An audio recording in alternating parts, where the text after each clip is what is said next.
तर भावांनो, आमचा विशाल भाऊ ट्रकहून आलाय. तर विशाल भाऊ पावल्यामुळं आम्हाला आज खिचडी चारा घेऊन चालला विशाल भाऊ. हो का तुमचा दत्ता ब्लॉगर. आम्ही सगळे चाललो खिचडी खायला. आम्ही आज खिचडी खायला चाललेलो आहे.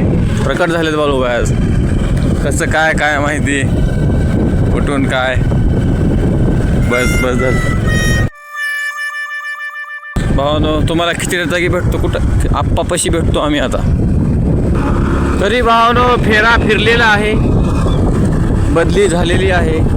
आता विशाल भाऊ नाही तर दत्ता भाऊकर खिचडीचा प्रोग्राम आलेला आहे. तरी आम्ही आमच्या नेटूर गावात आलेलो आहे. बघू शकता तुम्ही. आनंदमय परिसर आहे. फुटेज सापडली. मित्रांनो, आता आपल्याला एक सध्या काम आलेलं आहे. बघा आपल्या ट्रॅक्टरची चावी आपल्या फळाचं, आपल्या मावाच्या फळातून आता दुसऱ्या फळातून न्यायचं आहे. ट्रॅक्टर तिथं एक ट्रॅक्टर अडकलेला आहे. जरा दाखवतो तुम्हाला ते ट्रॅक्टर कसं करायचं तसं. मित्रांनो, आपल्या ट्रॅक्टरमध्ये डिझेल म्हणून आपण आज काय वेळा ट्रॅक्टर जाणार नाही. आता कसं असं बसावं मामा डिझेल आणून ना. प्रत्येका ट्रॅक्टर आता थांबणार नाही, कोणाला तर बोलवून घेते. आता बसावं असंच. आपल्या मामाची तगा ट्रक भरलेली आहे ऊसाची. झालं आहे ती. बघा कसं जाते ती. आता दाखवतो तुम्हाला तिकडं जाऊन.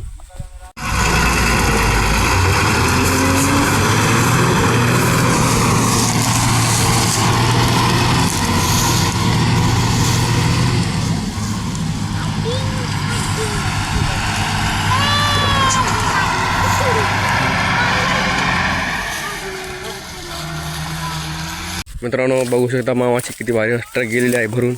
आता ते उद्या संध्याकाळी येते आणि आपण बसावं. आपल्याकडे डिझेल संपले, मामा काय नाही अजून.